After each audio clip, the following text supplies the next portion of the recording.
First of all, I'd like to ask members of the Freight Initiatives Committee for questions first, and I'd like to ask either Paul or Mickey from DOT Freight if they have any comments or questions about this.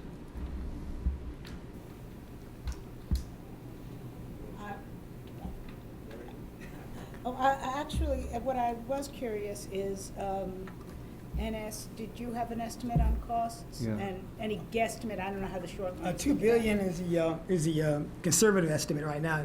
More likely, there are some who predict it may be more. $2 billion? Mm-hmm. And like the others pointed out, that's you can do a lot of investment in capacity and infrastructure for $2 billion. Yeah. Paul, you have anything? Just a question I had as I was listening to the last gentleman speak. I guess you were talking about at some point maybe the technology might be moving to something in a suitcase in the locomotive. I guess that's sort of synonymous with what they're talking about for smart vehicles on the highway system, and I guess maybe utilizing that technology as an alternative to the, I guess, to putting the technology in the track. Is that what that would be? What we have in the current law, we sort of have a one-size-fits-all answer, necessarily because of the interoperability that has to be applied.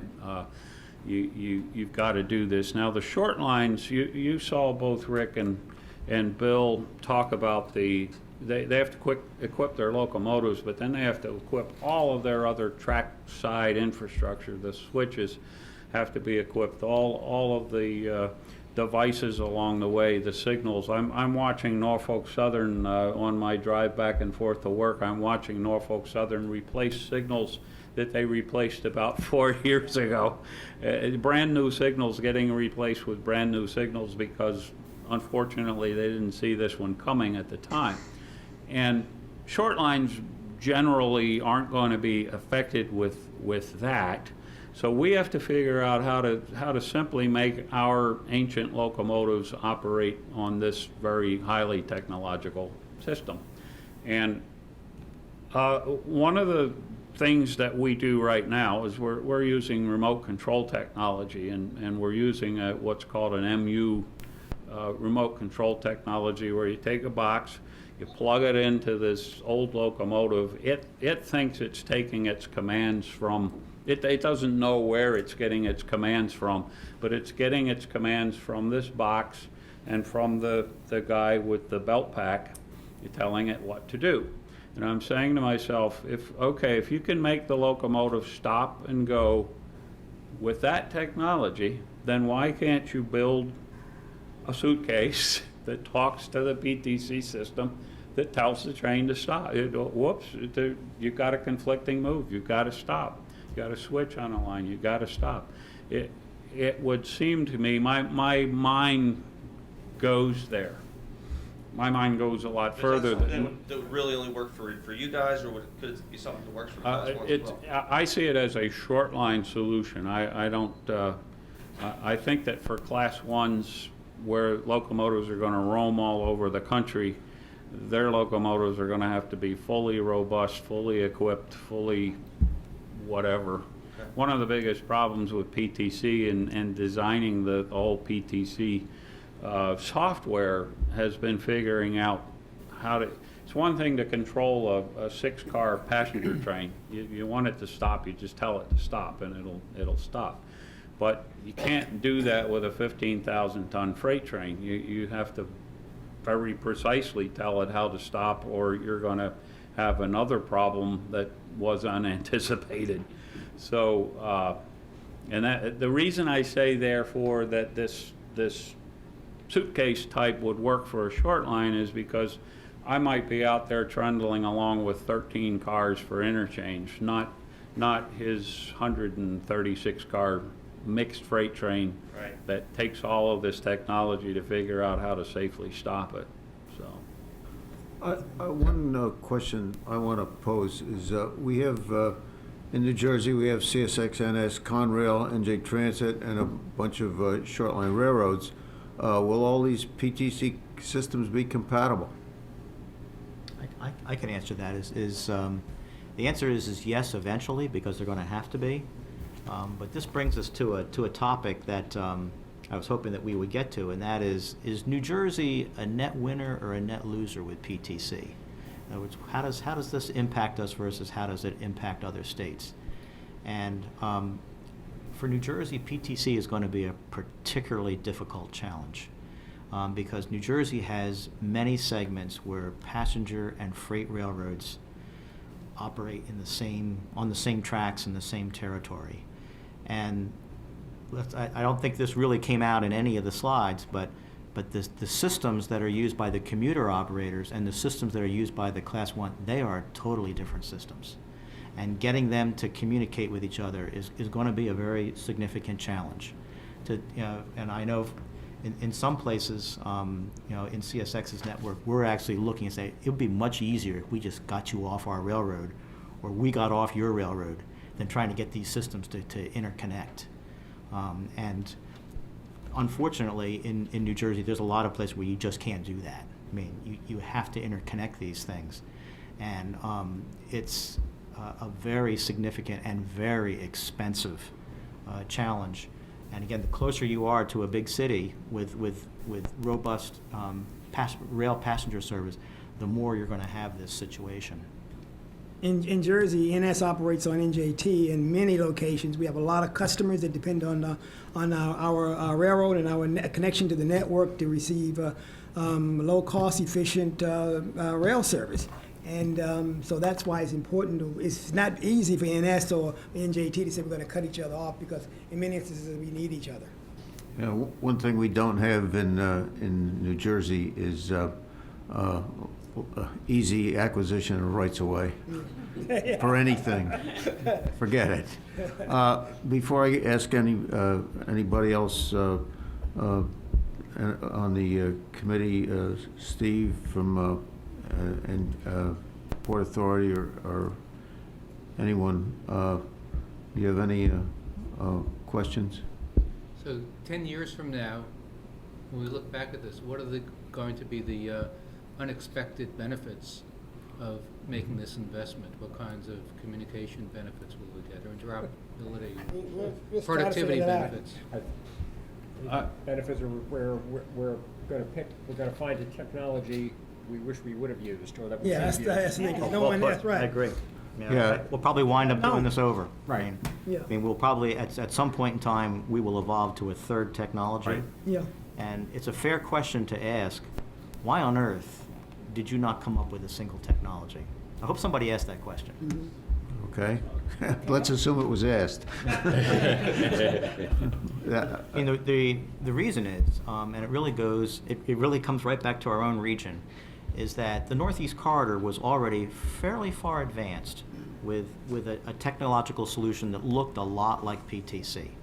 And so it was very far along, and there are pieces of key infrastructure that really are dependent on the Northeast Corridor. Things like Penn Station in Manhattan. Do you want to get to Penn Station in Manhattan? This is the technology you're going to use. And so many of the commuter agencies that are very interwoven really had very little choice in terms of selecting those technological platforms. The problem is that much of the freight railroad system looks nothing like the Northeast Corridor. It doesn't have the advanced signaling. It doesn't have any signaling at all in many places. It looks completely different. And if you've ever been to Iowa, you say, Iowa does not look like Bergen County. It is different. It is different, and the railroads are different. And so, the solutions that were developed really came out of different backgrounds, and at this point now they are fundamentally different in terms of the dependence on a central station knowing where the locomotive is and then communicating that cellularly versus the track system and the signaling system already knowing that. And again, our signaling systems here in the East are much more sophisticated than they are in the rest of the country. But the rest of the country doesn't have that. Yeah. We operate about 36 freight trains a day on Amtrak. So we have to, when our locomotives get on Amtrak, we do have to comply with their technology. And that's the only limited experience we've had with this. Kamal, you had your hand up. Yeah. In Union County. Okay, yeah, two questions. One, I guess, for Bill and the rest of the panel, in terms of trying to get that technology to work together. I don't know, in terms of Europe, what do they do? Is there anything that we can glean from them on this type, or are we the first to consider this? Europe uses a somewhat different technology, similar but different. Well, you just had a horrible accident in Spain, which indicates some limits or where their technology was applied or not fully They're developed. running 100 mile an hour, Right. around a 50 mile an hour curve. Stop him. Also, Europe has been working with their stuff for 20 years. I mean, essentially, has been a much more evolutionary system. They run their freights and passengers mix differently. The lengths and speed, the performance characteristics are very different than the way our freight railroads run and our commuter railroads run. Their trains are shorter. They don't carry quite the loads, et cetera. They don't run with as much head-end power, and then again, they don't have all this stuff, miles and miles of dark territory through Utah. It's just a very different thing. And yet we could probably take their stuff en masse and use it, but then what do we do with all the stuff we've already got? Another problem here is that you can't simply change this stuff overnight. You have to introduce it incrementally. People have to get trained. There's stuff you cannot diminish the level of safety you already have by installing a new system. And then what do you have? Duplicate or overlapping systems for some period of time, which has its own set of complexities and failure modes, troubleshooting. I mean, there's just lots of practical issues, and both we and the freights are all struggling with that. Thank you. In the same manner as to how we do this without damaging or interfering with our current day-to-day operations. I know that in terms of, if you look at some of the roadway systems which use ITS, is there a way, I know in that system they have a certain standardized code, even though you could have different systems, but they have to use a certain code that they can then match. Is there any way that research through, I don't know, assistance through universities or what have you, to try to figure out how you can interoperate, both the freight and passenger route? Well, I mean, the freights are doing it very nicely on their own with their commuter tenants, say at Metra, Caltrain, and so forth, because these commuter tenants have adopted the freight system, essentially the IETMS system. We in the Northeast are a somewhat odd beast because we work with Amtrak and live on the corridor, so we have adopted, and we've already had cab signaling in place for decades, which, by the way, would have probably prevented the incident in California. But we have had this system, so we need to figure out a way to adapt our system, achieve the goals of PTC, and yet not break what we've got and interfere with an ongoing commuter rail operation. Bill, you had a question or comment? Just want to tie together a couple of points that were raised about short lines in New Jersey. It was talked about by Carl, some of the railroads that he is affiliated with, they're out of New Jersey. But in New Jersey, New Jersey Transit is aligning itself with Amtrak in its system, which makes sense because, as Paul indicated, the preponderance of its operations are on Amtrak. However, that is going to also affect some short lines which have been asked to align themselves with the New Jersey Transit system. When it comes to short lines, especially those who operate locomotives that are 40 years old, they're not as reliable as some of the newer ones. Very typically, if an engine goes down or there's an outage, you turn to your Class 1 partner and borrow some locomotives. But what will happen in this case is those locomotives that you borrow will not be equipped to run on New Jersey Transit. They'll be equipped to run on a different system. So as a result, there's going to be some suboptimal solutions emerging here, where some of the short line carriers are going to have their equipment, the freight carriers equipped to operate like passenger trains with the passenger train technology. And instead of being able to run unit trains of stone, for example, to destination, they'll have to stop somewhere and change engines. And all that adds additional cost and time to the supply chain. So I certainly hope and wish that we can come up with one size fits all. I don't know if that's possible, but already I'm starting to see these types of optimal solutions starting to emerge. And it's a concern to the short line community in New Jersey. Bob, did Bill cover your question? No. Okay. Bob Billy. I wanted to talk about the money.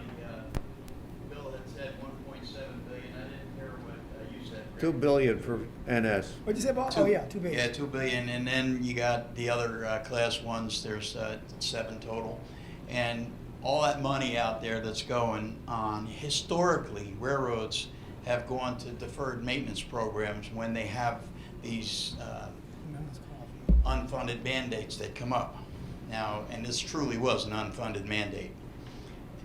You guys are working real hard to put it all together, and I'm sure you budgeted out what you got on the 1.7, but is there any deferred maintenance taking place on anybody's railroads at this time that you might know of?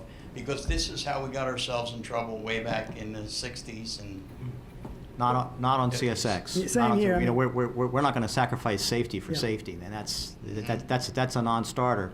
Yeah. But there are examples other where issues of deferred there- maintenance could be your locomotives. You know, No, some I of mean- work on that. No. I know you bought new locomotives. I've seen most of the articles about that, but you know, you have other locomotives that are going into a different type of service, and you know, things like that. This eventually it'll. Where's the money coming from to pay it? Is it coming out of? it's coming out. It's out of coming. It's all coming of out our of. pockets out here. The people that are using the freight that's on those trains. Well, it's for CSX. It's coming out of discretionary projects. Okay. One of the things the customers have said is don't think for a minute that you're going to send us an extra bill for this. You know, we don't want to have an extra bill like PTC charge on the bottom of our freight bills. No. We don't want that. And don't forget, we have trucks, and trucks don't have PTC. Right. So, but what has suffered are discretionary projects, not essential maintenance or tie replacement, rail programs. Those types of things those are franchise costs, and you don't have a choice with those. But discretionary projects where we do have a choice, yes, some of those have been postponed. Some projects in New Jersey have been postponed because there just is not the capital available. Not safety projects, but things that, quite frankly, I would have liked to have advanced, but we I can't. wasn't talking about safety, I was talking about railroading in general, because as you defer projects, you're gonna eventually raise the cost of the food products and the basic needs of America. Yep. I mean, again, this is not something that we chose, and by now you've probably figured out you haven't stumbled into the PTC fan club. That's the room next door. I don't like those guys. But that is, this is it's something that we have to do, and we have to do it responsibly. But we certainly are not sacrificing critical maintenance or anything safety related for PTC. That would be. And I never intended No. to I'm make in the it wrong sound room. like safety issues. And Bob, if I could speak for the short lines and regionals, the same thing. It's not going to affect safety, but it's very definitely going to affect areas where somebody might have tried to get their speed up from 10 to 25 miles an hour or from 25 to 40 or whatever the incremental change might be, which would be a very efficient thing to do, and that's just going to get kicked on down the road and not happen. Yeah, likewise for NS. I mean, as that map showed you, 66% of our network will have to comply with PTC, and that's our core network. And we're not going to do anything to endanger that network or safety or the maintenance we have to do. As Bill and the others pointed out, it'll be small projects, like in Buffalo, where we need to do some work to lengthen a track just for make the operations there run more efficient. He may not get that improvement in that year, may be delayed several years or something like that. But those are the kinds of projects that will suffer. And you really can't, as Bill pointed out, pass that on to the customer. Try that with the STB overlooking your shoulder. If I recall, the Union Pacific threatened to start charging certain customers for installing PTC at the very moment, and they got knocked down by the Surface Transportation Board. Yeah, right here. Yeah, I have two questions. One for Bill. Can you speak to the number that you gave that PTC in effect is only going to prevent a very small number of accidents, and how did you at CS determine that? The other question I have is, how is PTC affecting the tourist railroad business, which is passenger, which maybe they run 1 or 2 trains a day, they don't interfere with freight? Are they required because they're passenger trains now to put PTC in? No. Tourist trains mostly operate on a short line, maybe. I don't, Right. that's But sporadic, because it's seasonal. passengers, No, a tourist or an excursion train, as defined in 238 regulations, I think it is, those aren't considered passenger trains. And passenger trains take somebody from one place to a point. This is just for a look-see, so no, they're not. And another cost I want to bring up, I mentioned in my presentation, was, we expect costs of delays. These things may break down, trains are going to be delayed. When that happens, your entire network could be backed up, and that's an added cost we'll have to consider. As pointed out, 20 years from now, we may find the right technology. No one knows if this is what we're doing now will be the right technology. It's all unproven, and will be time. And that's the question of timing. That's why Congress, in its wisdom, gave us the extension for 2020. The Senate version out of MAP 21 gave us possibility of a 2-year extension, if I'm correct. But I don't know how long that 2-year extension, how long you can put that off. Rick hits on a point that has concerned me personally about this. There's an underlying assumption with all of this that technology is the answer. And I don't know about you, but I fight with my computer every night at the house. I get in my car and I try to get the sync system to work, and the navigator sends me to the wrong place. And I've dealt with simple signal systems on railroads, and you always have a fallback position for the lightning strike that takes down 50 miles of signals, and so then you go into Plan B. I don't know how you would have a Plan B with a PTC scenario. I think you're just going to stop your railroad until you get it back up. My short lines implemented the radio narrowbanding a couple of years ago. It went very smoothly. We took a high-end system, and yet to this day we have almost daily radio issues of that tower down, this is wrong, that's, if we were a PTC operation, I don't know, I don't know how we would do it. You recently had a situation on Washington Metro where the trains are supposed to have a PTC type of separation, and there are attendants that ride the trains, and you had a couple of rear-end collisions because the attendants it had been so long since they had ever had to override the system that they didn't know what to do as the crash was occurring. And so technology may not necessarily be the answer, as it wasn't just in Spain a couple of weeks ago. So to answer your question, what we did was we examined actual, incidents, and we looked at whether a PTC implementation would have prevented that or not. And one of the reasons why you get such a low percentage is because what PTC really does is it checks or checks up on 2 categories of railroad employees: locomotive engineers and train dispatchers. Now, those 2 crafts tend to be, or may very well be, the highest, most experienced blue-collar position in the country. you don't just become a train dispatcher, and you don't just become a locomotive engineer. That's something that requires a lot of experience, skill, training, testing, and oversight. And basically what PTC says is we don't trust those people. So let's lay a technological system on them so that if they make a mistake, we will check it. Now, I'm also like Carl. As you get older, you tend to trust technology less. But you know, we have 6 microphones on this table. In the past hour, we've changed out 2. Now, if PTC behaves like the technology on this table, and I don't dispute that we have very good people doing, operating the system, and we have very good people on the railroad. But if that operates the same way, I mean, you'll have, it's going to be a rocky start. It really is. And back, yes. This is to follow up on the question that Steve Brown had asked. I don't know if we got a clear answer on one particular point there. This is really directed at the Class 1 fellows, but anybody can chime in. Assuming, obviously, we're not here in a room filled with people who lobbied Congress to implement this system, to mandate this type of technology.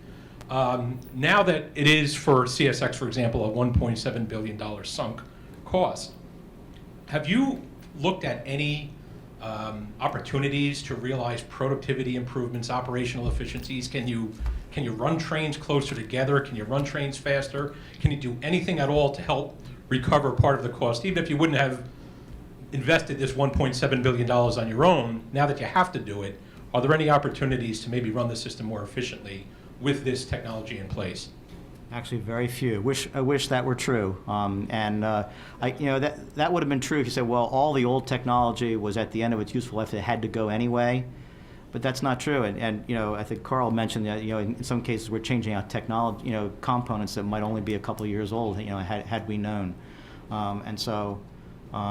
And quite frankly, there is some concern, particularly on the passenger side, that PTC may actually make the rail networks less efficient. They may require longer headways, less elegant operations than currently exist, particularly, again, in this part of the country where, this is varsity railroading here.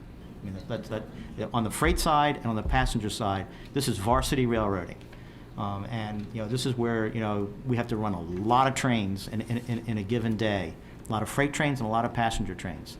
And we have, you tend to come here when you've proven yourself well someplace else. Here, Chicago, a couple other places. This is where it's the big leagues. And so, there is some concern that some of the, very intensive operations that we have now may not be able to do that in a PTC environment.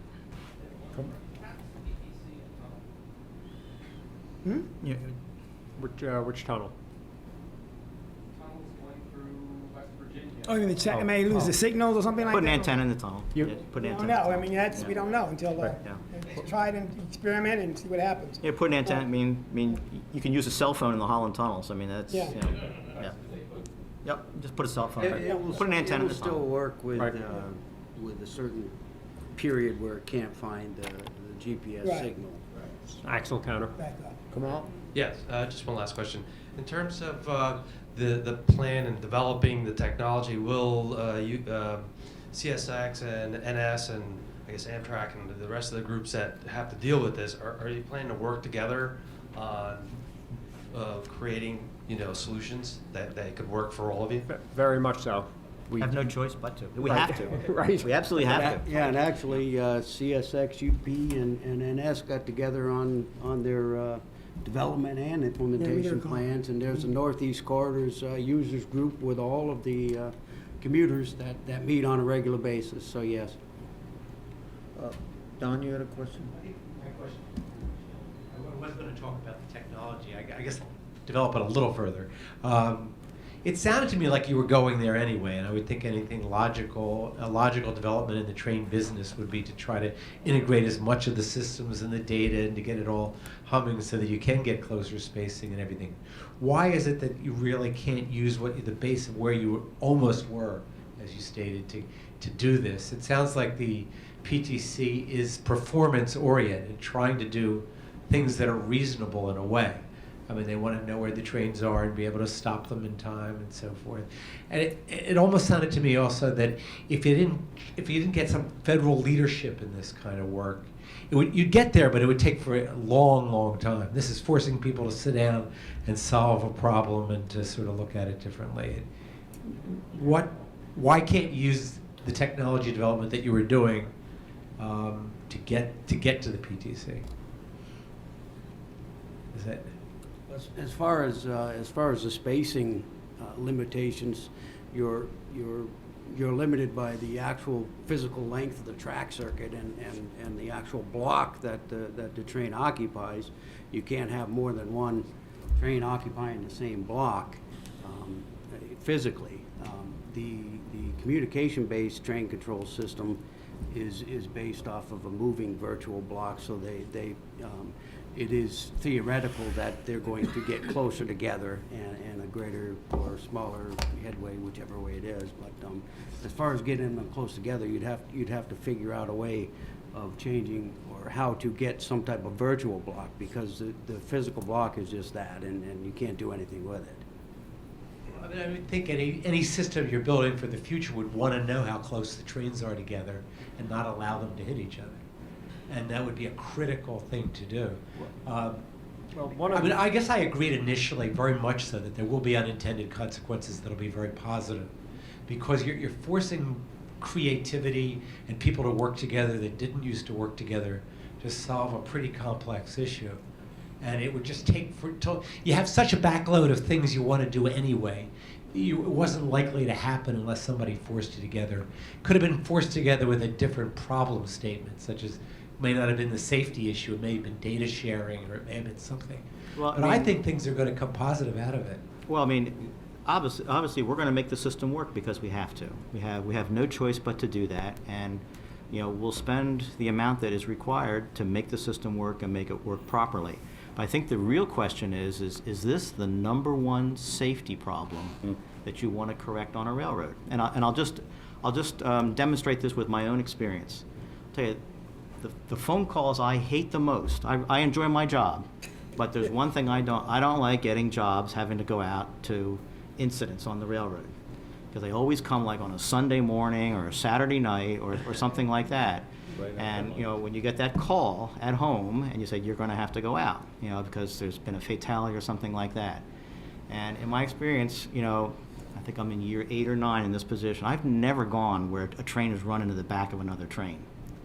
Almost always when I go, it's at a grade crossing, where somebody's driven around the gates, and we've hit that, and someone's died. And PTC is not going to do a darn thing about that. $1.7 billion later, I'm still going to get that call, and I'm still going to have to go out, and experience, someone who's just lost a loved one at a grade crossing. I just wanted to throw out another example, not on railroading, but I think it's demonstrative. The FCC decreed that a lot of public agency space had to be narrow banded by the end of 2013. My county has a typical emergency radio system. We spent several $millions to comply with this requirement, but most entities didn't do that. So what happened around the end of 2000? Well, I guess you don't have to do it. So we did what we were told to by the FCC. We spent the money, and we didn't have to do it, as it turned out in the end. So I think that's sort of what the railroads may be dealing with in PTC, but whatever. Well, since I have the mic, take advantage of the opportunity. That's what you've been waiting for, so. I've been waiting my turn.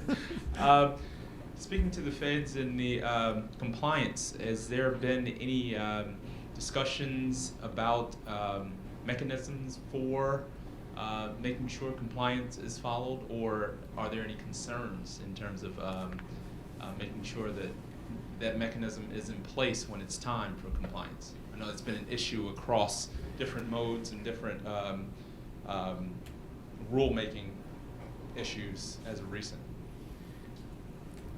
I don't know that I quite understood. Were you The talking about mechanism for the, compliance. as far as federal oversight?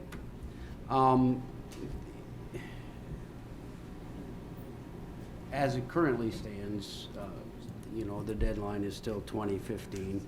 And so part of our oversight is to try and make sure that everybody's on schedule and to look over these documents that have been, thousands of pages of documents, very, very technical that have been put in, say, okay, this meets this meets that, look at the schedules and say, is this schedule aggressive enough to accommodate? And once this is done, and then again, another documentation problem we have, when it comes time to gather the equipment and to start testing in the field, we have to get a test waiver. We have, another 7,000 page document that says, this is what we want to do, this is how we want to test it. But I mean, obviously, we want to know what type of protections.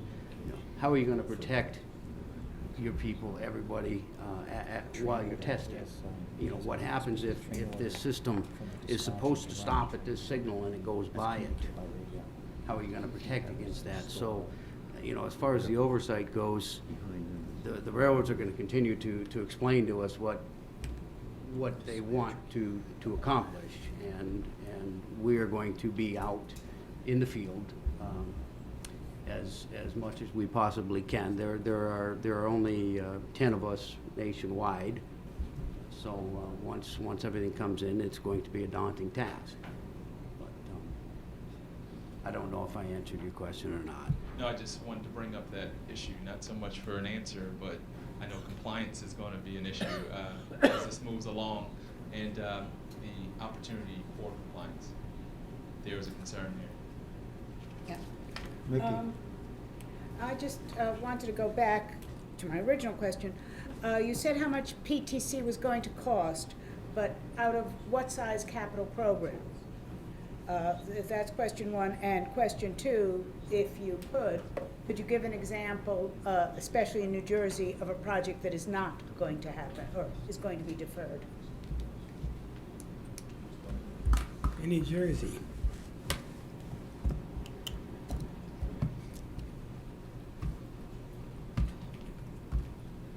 Maybe our discussions on 286 on a certain bridge Yeah. may have been delayed for a little longer. Yeah, that's an excellent example. One of the major problems we have with freight in New Jersey is that we don't have 286K bridges. And they cost a lot of money, and replacing 263 with a 286 may be pushed back 2 years, 3 years, whatever. And what's the capital program that the $2 billion is coming out of? How Well, big a we program? spend, the railroads generally spend about 17% of their, each year of their revenue on and back into the railroad, back into the, I think it's the highest in the industry in the country. So it probably won't come out of that because, as Bill pointed out, we continue to do the things we have to do to operate a safe railroad. So it'll probably come out of projects involving, marketing wants to do something, a train master needs to do something in his yard to make the railroad more efficient. Projects like that, which has to go before, a project has to go before our financial people and other people every year and come up with a certain ROI. Those discretionary projects will probably be the ones that'll be delayed. And they could hurt over time in terms of providing efficient service for our customers or, gaining market share. Yeah, for CSX's annual CapEx is in around the 2.3, 2.4 billion. Yeah. So the overall cost of 1.7 billion. Of course, that doesn't hit all in 1 year, but that's a significant lift, and it has pushed our CapEx as a percentage of revenue has pushed up. North of the 17%, it's closer to 18 or 19%. And granted, for a typical industrial company, that percentage is like 3%. So railroads they have enormously high capital expenditures just because we own so much stuff that has to be, constantly upgraded. And so you're taking that number and even pushing that up higher. Again, and ultimately, all this money comes from the customers. That's the top line, you know, that feeds all of this. So this is a big, heavy lift for us. We're going to do it. I mean, we're going to do it, and we're going to do it right. But it's a real challenge. Okay, I think that we've pretty much covered the water. Well, sorry, that's the wrong analogy. We certainly covered this issue, and this is, I think that by putting this out to the anybody who's interested in freight in this country, that they'll get it. This was certainly a world-class panel. Greatly appreciate your effort and also the questions that came from the audience. And let's thank all these guys for showing up today.